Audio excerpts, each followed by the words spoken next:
తల్లిదండ్రులు కొడుకు పుట్టాలని మొక్కని దేవుళ్ళు అంటూ ఉండరు. కొడుకు పుడితే వంశాన్ని నిలబెడతాడు. నవమోసాలు మోసి కొడుకు పుట్టాలని దేవుణ్ణి వేడుకుంటూ ఆ తల్లి ఆ బిడ్డకు జన్మనిస్తుంది. జన్మనిచ్చే తర్వాత ఆ బిడ్డను అల్లారుముద్దుగా కంటికి రెప్పలాగా కాపాడుకుంటూ ఆ తల్లిదండ్రులు ఉంటారు. కొడుకు ప్రయోజకుడు కావాలని కూలి పని చేసుకుంటూ నా కొడుకు కూలి పని చేయకూడదు, ఒక అధికారిగా చూడాలని తల్లిదండ్రులు ఆరాటపడుతూ ఉన్నంత చదువులు చదివించి ప్రయోజకుడు అయితే మా కష్టాలు తీరుతాయని తల్లిదండ్రులు కష్టాలు పడుతూ కొడుకును చదివిస్తే తల్లిదండ్రులకు మిగిలిందే మరణమా?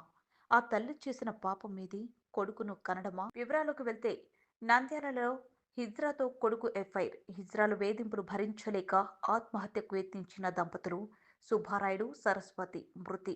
ప్రైవేట్ ఆసుపత్రి నుండి కేజీజీహెచ్ తరలిస్తుండగా మార్గ మధ్యలో సరస్వతి మృతి.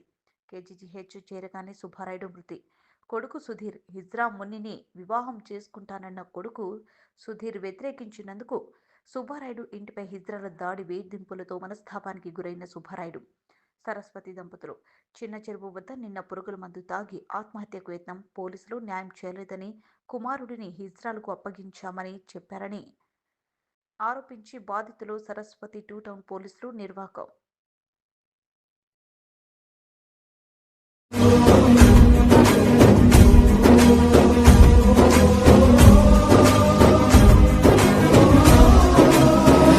అందరూ నమస్కారం అండి, నేను మీ anchor Ravi. Please subscribe to Nandyala news 9.